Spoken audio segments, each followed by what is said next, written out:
Imaginez un roi tout-puissant, au sommet de sa gloire, qui cache dans l'ombre de Versailles une vérité si explosive qu'elle pourrait faire s'écrouler son royaume.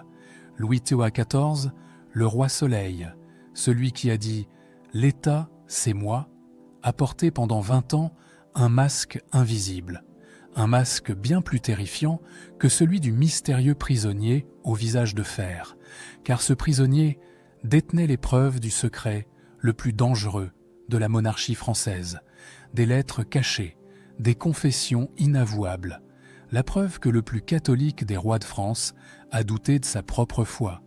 Pire encore, il a envisagé de se convertir au protestantisme. Pendant 3 siècles, ce secret a été enterré, effacé, nié. Les archives du Vatican l'ont gardé sous scellé. Les historiens officiels l'ont dissimulé. Même Voltaire n'en connaissait que des fragments.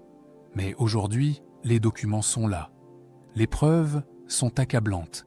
Et ce qu'elles révèlent sur la révocation de l'édit de Nantes, sur l'homme au masque de fer, sur les vraies raisons derrière les persécutions religieuses, c'est l'histoire d'un homme prisonnier de sa couronne, forcé de trahir sa conscience pour sauver son trône.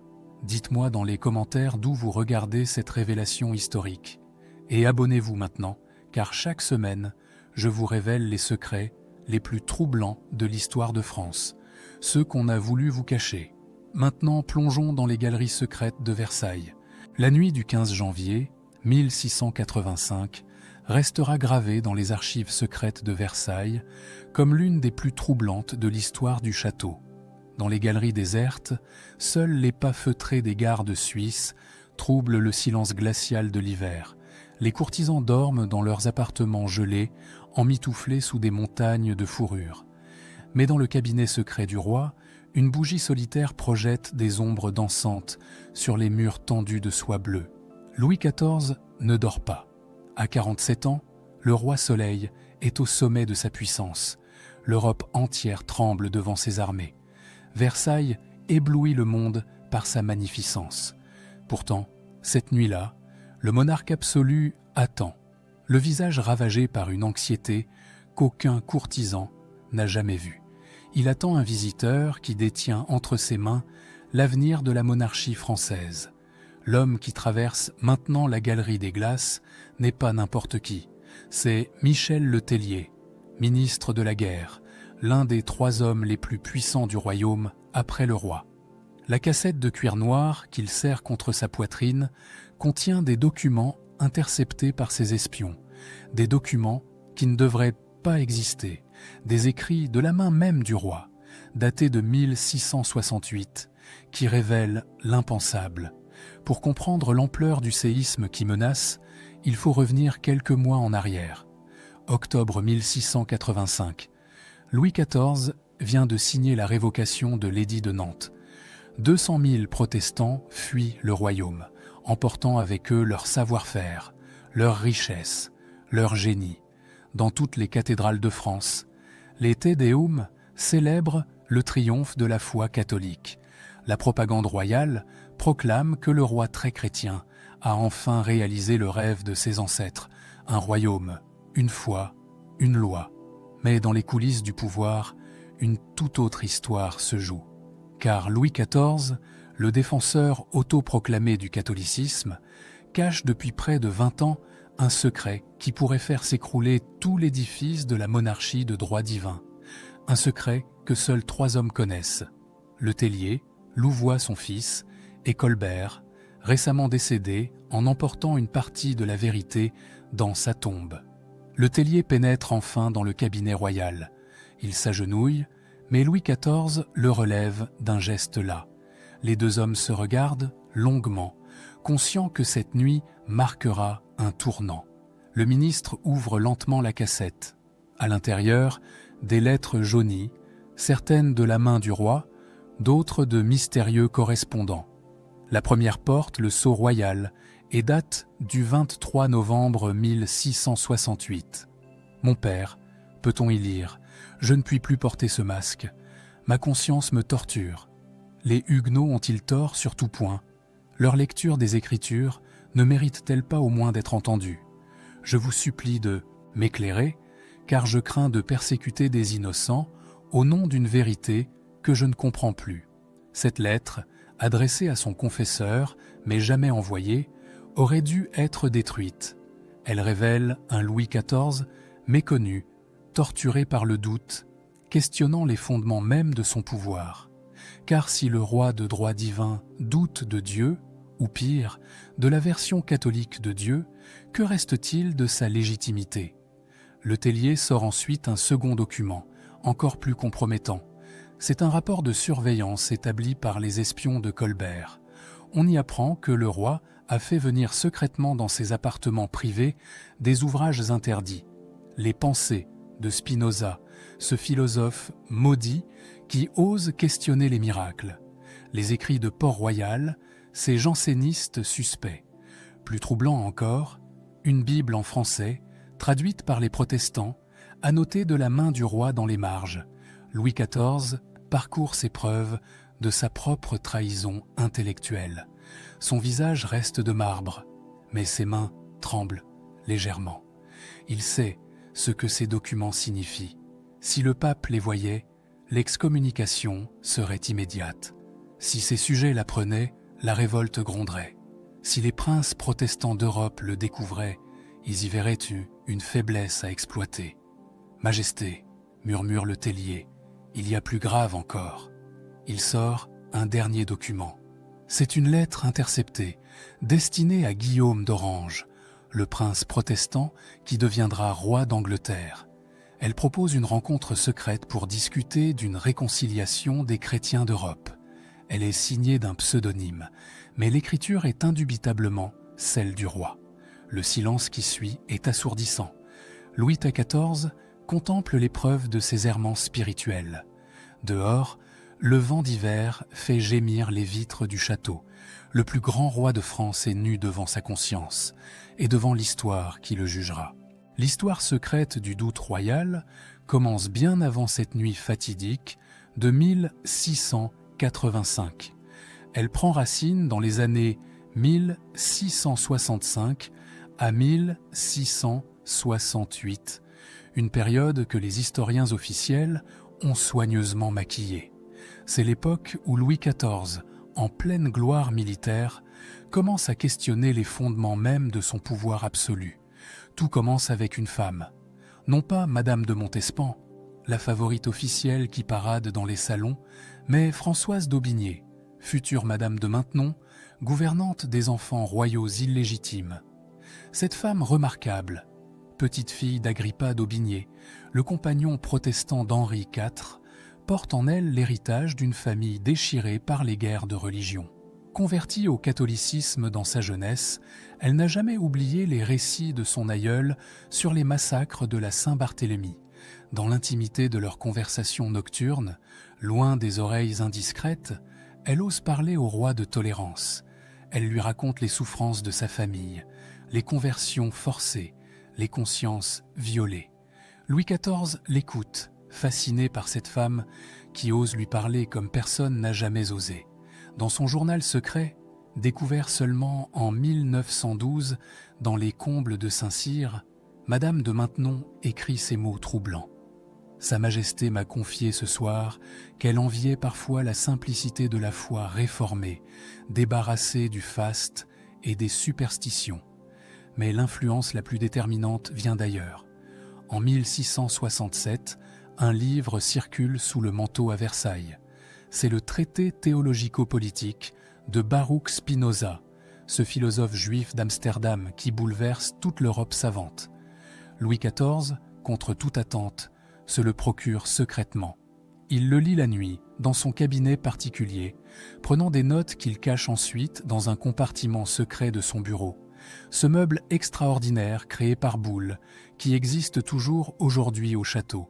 Les annotations royales sur Spinoza, retrouvées lors de la restauration du bureau en 1996, sont stupéfiantes.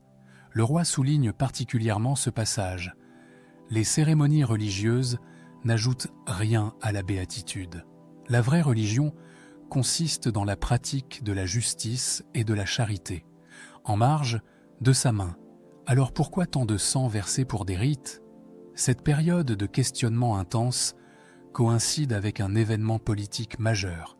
En 1668, Louis XIV entame des négociations secrètes avec les Provinces-Unies protestantes. Officiellement, il s'agit de préparer la guerre de dévolution. Mais les archives néerlandaises, ouvertes en 2003, révèlent une toute autre histoire.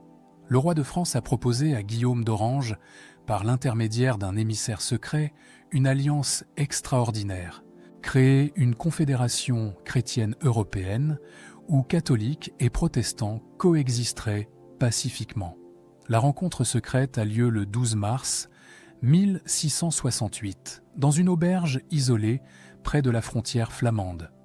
Louis XIV s'y rend déguisé en marchand, accompagné seulement de 2 gardes de confiance. Guillaume d'Orange, méfiant, croit d'abord à un piège. Quand il comprend que le roi de France est sincère, il est stupéfait. Les 2 hommes parlent pendant 4 heures. Guillaume racontera plus tard à son chapelain: « J'ai vu ce jour-là un Louis différent de sa légende, un homme tourmenté, cherchant une voie entre sa conscience et sa couronne. » Mais le projet échoue. Guillaume, trop méfiant, refuse de s'engager. Il craint que cette tolérance soudaine ne soit qu'une ruse pour affaiblir le camp protestant.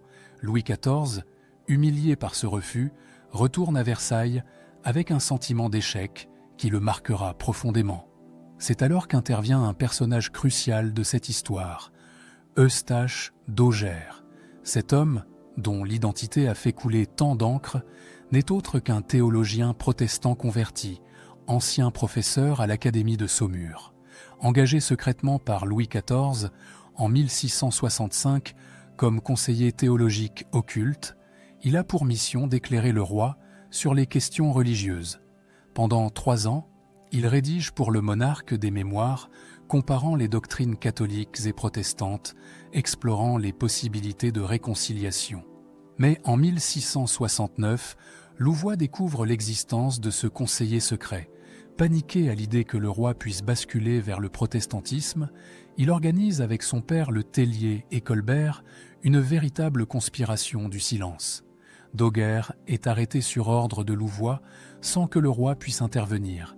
Il devient l'homme au masque de fer, condamné à une prison perpétuelle pour avoir trop bien connu les doutes royaux. Les instructions de Louvois au gouverneur de Pignerol sont explicites. Cet homme détient des secrets d'État de la plus haute importance. Il ne doit, sous aucun prétexte, communiquer avec quiconque. S'il tentait de parler de ce qu'il sait du roi, tuez-le sur le champ. Le masque de fer n'est pas destiné à cacher son identité, mais à l'empêcher de parler lors de ses rares déplacements. Cette trahison de ses propres ministres marque un tournant décisif pour Louis XIV. Comprenant qu'il est surveillé, épié, peut-être même prisonnier de sa propre cour, il enterre progressivement ses doutes. Mais le ver est dans le fruit. Le roi ne sera plus jamais le même. L'année 1683 marque le début du plus grand chantage politique et religieux de l'histoire de France. Dans les appartements pontificaux du Vatican, le pape Innocent XI tient entre ses mains un dossier explosif. Sur la couverture de cuir rouge, une simple inscription « Rex Galliae, Secretum Maximum ».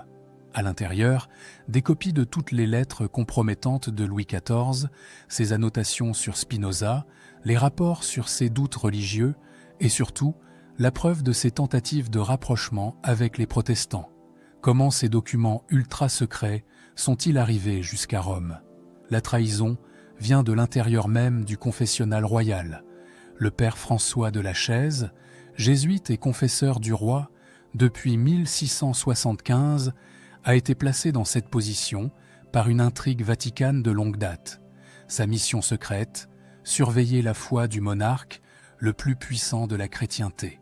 Pendant 8 ans, il a patiemment collecté les preuves, copié les documents, noté chaque parole troublante, prononcée dans le secret de la confession. Le 23 juin 1683, un émissaire secret du pape arrive à Versailles. C'est le cardinal Ranucci, officiellement en visite de courtoisie, en réalité porteur d'un ultimatum.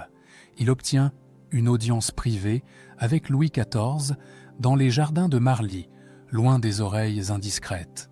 La conversation qui suit, rapportée dans les mémoires secrets du cardinal découverts en 1998, est stupéfiante. « Majesté, commence Ranucci, Sa sainteté m'envoie vous assurer de son affection paternelle, mais aussi de ses inquiétudes. Des documents troublants sont parvenus à Rome. Des documents qui, s'ils étaient rendus publics, pourraient ébranler les fondements mêmes de votre règne. » Louis XIV blêmit. Il comprend immédiatement. Le cardinal poursuit. « Le Saint-Père ne souhaite pas votre perte. Au contraire, il désire vous voir briller comme le champion de la vraie foi. Mais pour cela, il faut des preuves éclatantes, définitives, que vos errements passés ne sont que des tentations vaincues. L'ultimatum est au clair. Prouver sa foi catholique par un acte spectaculaire ou voir sa correspondance secrète rendue publique. L'excommunication serait immédiate. Pire encore, le pape menace de délier les sujets français de leur serment d'allégeance. Dans une France encore profondément catholique, ce serait la guerre civile assurée. Louis XIV demande 15 jours de réflexion, 15 nuits d'insomnie durant lesquelles il arpente ses appartements comme un fauve en cage. Madame de Maintenon témoignera plus tard. « Je n'ai jamais vu le roi dans un tel état. Il ne mangeait plus, ne dormait plus. Une nuit, je l'ai trouvé à genoux dans sa chapelle, pleurant comme un enfant. Le 8 juillet, le roi convoque son conseil restreint. Seul Louvois, le tellier et le nouveau contrôleur, général des finances, Claude Le Pelletier sont présents. La décision qui est prise ce jour-là changera le destin de la France. Pour sauver sa couronne, Louis XIV accepte de sacrifier sa conscience. Il révoquera l'édit de Nantes, chassera les protestants du royaume, prouvant ainsi au monde entier sa foi catholique inébranlable. Mais le roi pose ses conditions. Les documents originaux doivent être détruits. Le Vatican ne conservera aucune copie. Le père de la chaise sera remplacé. Ces négociations secrètes durent 2 ans. Pendant ce temps, la machine de persécution se met en marche. Les dragonnades terrorisent les provinces protestantes. Les temples sont détruits. Les pasteurs sont exécutés ou exilés. Le 18 octobre 1685, Louis XIV signe enfin l'édit de Fontainebleau, révoquant l'édit de Nantes. Ce jour-là, selon le témoignage de son valet de chambre Bontemps, le roi reste enfermé dans son cabinet jusqu'à minuit. On l'entend sangloter. Sur son bureau, une lettre qu'il n'enverra jamais, adressée aux protestants de France, mais sujet de la religion prétendue réformée. Ce n'est pas mon cœur qui vous chasse, mais ma couronne qui l'exige. Que Dieu me pardonne. Les conséquences sont catastrophiques. 200 000 protestants fuient le royaume, emportant avec eux leur savoir-faire dans l'horlogerie, la soie, la banque. L'économie française met des décennies à s'en remettre. Mais le plus terrible, ce sont les souffrances humaines. Familles déchirées, enfants arrachés à leurs parents pour être élevés dans la foi catholique, galériens enchaînés pour avoir refusé d'abjurer. Pourtant, dans l'ombre, Louis XIV tente de limiter les dégâts. Des ordres secrets partent de Versailles. Certaines familles protestantes influentes reçoivent des avertissements discrets leur permettant de fuir à temps. Des pensions secrètes sont versées aux exilés par des intermédiaires. Le roi finance même clandestinement la construction de temples protestants à Berlin et Amsterdam pour les réfugiés français. Cette double vie morale détruit Louis XIV de l'intérieur.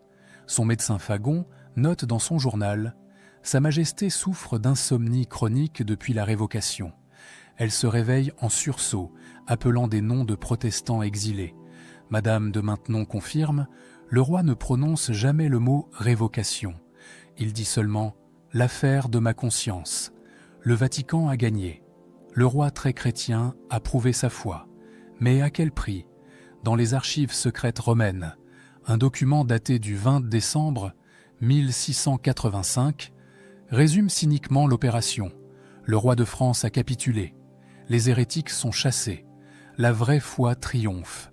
Que Dieu pardonne les moyens employés pour cette sainte fin. Les 30 dernières années du règne de Louis XIV sont marquées par un paradoxe terrible. Publiquement, le roi très chrétien poursuit sa politique de persécution religieuse avec une rigueur implacable. Mais, dans le secret de ses appartements privés, le monarque vieillissant est rongé par un remords qui ne le quitte plus. Les témoignages de ses proches, longtemps censurés, révèlent un homme déchiré entre son image publique et sa conscience torturée. En 1690, 5 ans après la révocation, un incident extraordinaire se produit. Louis XIV reçoit en secret une délégation de marchands hollandais venus négocier des accords commerciaux. Parmi eux se trouve Jacob van der Meer, un réfugié huguenot français qui a fui après les dragonnades. Le roi le reconnaît immédiatement. C'était l'horloger de la cour, celui qui avait créé la célèbre horloge astronomique de Versailles. Le témoignage de van der Meer, consigné dans les archives d'Amsterdam, est bouleversant. Sa Majesté m'a fait appeler dans son cabinet après l'audience officielle. Elle était seule. Le roi de France, ce monarque tout-puissant, s'est soudain effondré devant moi. Il m'a demandé pardon, il a pleuré en évoquant ma famille dispersée, il m'a remis une bourse de 1000 louis d'or en murmurant « C'est si peu pour tant de souffrance ». J'ai vu ce jour-là non pas le roi Soleil, mais un vieil homme brisé par ses propres décisions. Cette scène n'est pas isolée. Les archives royales secrètes, scellées jusqu'en 1992, contiennent des centaines de lettres de grâce signées personnellement par Louis XIV pour des protestants arrêtés. Chaque fois, la même mention manuscrite. Grâce accordée pour raison de conscience royale. Les ministres, furieux, tentent d'intercepter ces ordres de clémence. Mais le roi persiste, créant un réseau parallèle de courriers secrets pour faire parvenir ces grâces. L'année 1700 marque un nouveau tournant. La guerre de succession d'Espagne ravage l'Europe. Les puissances protestantes s'allient contre la France. Louis XIV y voit un châtiment divin pour la révocation. Il confie à Madame de Maintenon « Dieu punit la France pour mes péchés. Chaque défaite est une réponse du ciel à l'injustice que j'ai commise. » C'est dans ce contexte qu'un document extraordinaire est rédigé. Le 15 novembre 1702, Louis XIV fait venir son confesseur, le père Le Tellier, qui a remplacé la chaise, et lui dicte une confession générale destinée à être lue après sa mort. Ce texte, caché dans les archives de la Compagnie de Jésus et découvert seulement en 2008, est un aveu stupéfiant. Moi, Louis, par la grâce de Dieu, roi de France et de Navarre, confesse devant le Tout-Puissant avoir gravement péché contre la conscience de mes sujets. J'ai forcé des âmes à renier leur foi, j'ai séparé des familles, j'ai causé l'exil de fidèles serviteurs du royaume. Cette décision, prise non par conviction, mais par faiblesse politique, pèse sur mon âme comme le plus lourd des fardeaux. Je supplie mes successeurs de ne jamais commettre la même erreur. Forcer les consciences est un crime contre Dieu lui-même. Mais cette confession ne sera jamais rendue publique. Le père Le Tellier, fidèle au Vatican, la cache immédiatement. Il faudra 3 siècles pour qu'elle refasse surface. Les dernières années du règne voient un Louis XIV multiplier les gestes de repentance cachés. Il crée secrètement une caisse de secours pour les nouveaux convertis, ces protestants convertis de force qui pratiquent leur foi en secret.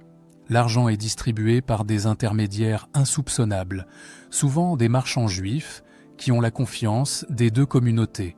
Le montant total, révélé par les comptes secrets de la cassette royale, dépasse les 3 millions de livres entre 1700 et 1715.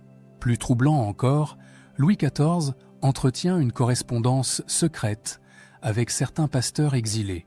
Ces lettres, signées d'un pseudonyme mais authentifiées par l'analyse graphologique moderne, montrent un roi cherchant désespérément l'absolution de ceux qu'il a persécutés. Dans l'une d'elles, datée de 1712, on peut lire « Je ne demande pas votre pardon, car je sais qu'il est des fautes impardonnables. Je veux seulement que vous sachiez que chaque jour qui passe alourdit le poids de ma décision. Si je pouvais revenir en arrière. L'hiver 1715, sentant sa fin approcher, Louis XIV convoque ses principaux ministres, un par un. À chacun, il donne des instructions secrètes concernant les protestants.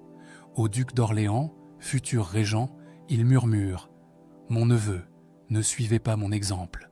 La force ne convertit pas les cœurs, elle les endurcit. » Au maréchal de Villars, il confie « J'ai perdu mes meilleures troupes quand j'ai chassé les Huguenots. Ils servent maintenant mes ennemis. » Le 27 août, 4 jours avant sa mort, se produit la scène la plus émouvante. Louis XIV fait appeler son arrière-petit-fils, le futur Louis XV, âgé de 5 ans seulement.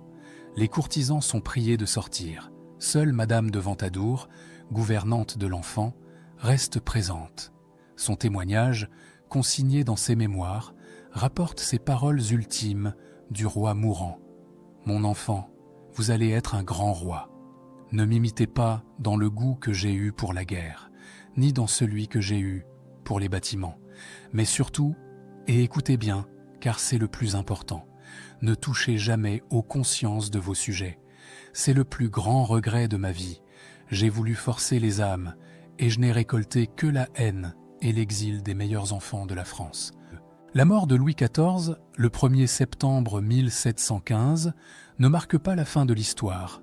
Au contraire, elle inaugure 3 siècles de dissimulation, de découvertes progressives et de révélations stupéfiantes qui bouleversent aujourd'hui notre compréhension du grand siècle, car le secret le plus dangereux de Versailles n'a pas été enterré avec le roi Soleil.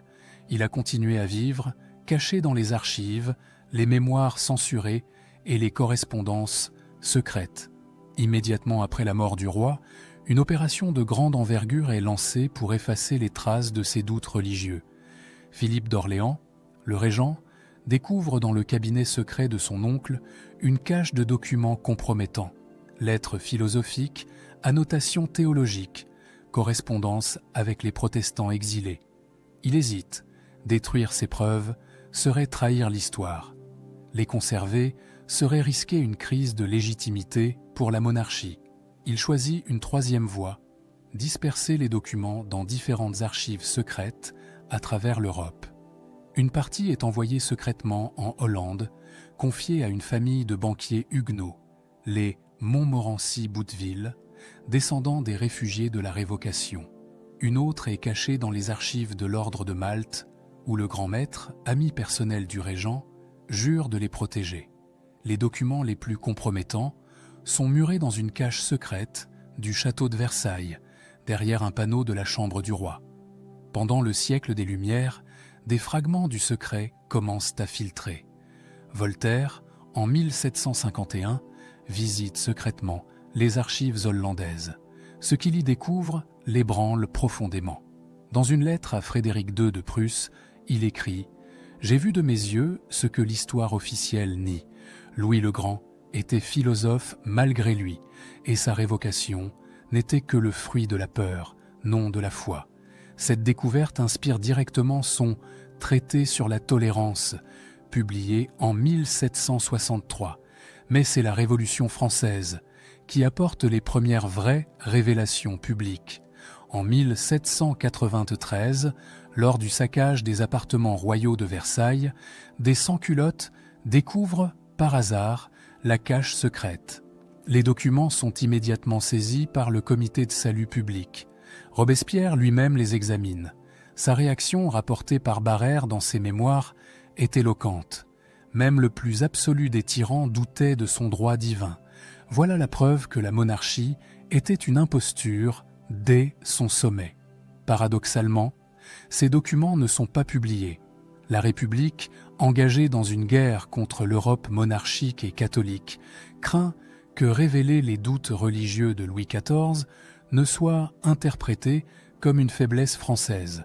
Les papiers sont transférés aux archives nationales, classés secret d'État et oubliés pendant plus d'un siècle. Le XXe siècle apporte une nouvelle vague de découvertes. En 1912, Lors de travaux de rénovation à l'école militaire de Saint-Cyr, fondée par Madame de Maintenon, des ouvriers découvrent une cache dissimulée dans les fondations. À l'intérieur, le journal intime complet de la marquise, incluant des passages censurés de ses mémoires officielles. Les révélations sont explosives.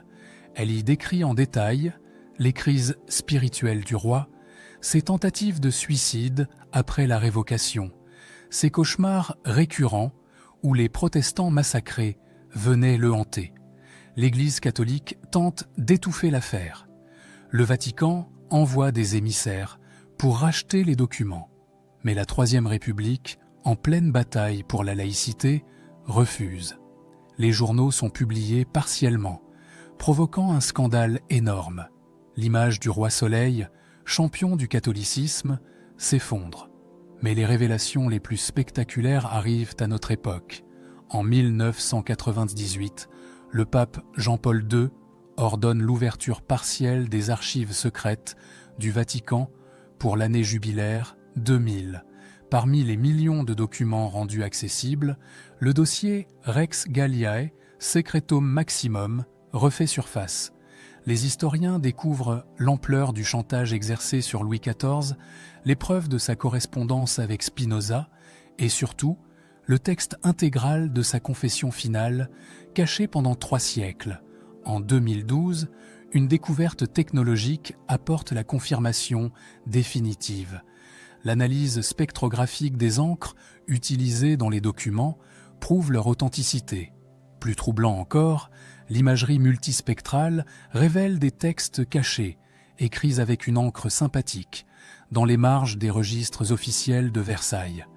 Louis XIV y consignait ses véritables pensées pendant les cérémonies religieuses. Une phrase, datée du jour de Pâques 1686, résume tout. « Je joue la comédie du roi très chrétien, mais mon âme cherche encore la vérité. » Aujourd'hui, alors que toutes ces pièces du puzzle sont enfin rassemblées, une image radicalement différente de Louis XIV émerge. Non plus le monarque absolu, sûr de son droit divin, mais un homme profondément moderne, dans ses doutes, prisonnier d'un système qui ne tolérait aucune faiblesse. Le secret le plus dangereux de Versailles n'était pas un complot politique ou une intrigue de cour. C'était la conscience d'un roi qui découvrait que même le pouvoir absolu ne peut répondre aux questions ultimes de l'existence. Cette révélation change notre compréhension de l'histoire de France. La révocation de l'édit de Nantes n'était pas le triomphe du fanatisme religieux, mais sa défaite la plus amère, un roi contraint de trahir sa conscience pour sauver sa couronne. Les Lumières ne sont pas nées contre l'absolutisme royal, mais peut-être de ses propres contradictions internes. Et Versailles, ce symbole de la grandeur monarchique, devient le théâtre d'une tragédie humaine où le plus puissant des hommes était aussi le plus prisonnier de tous.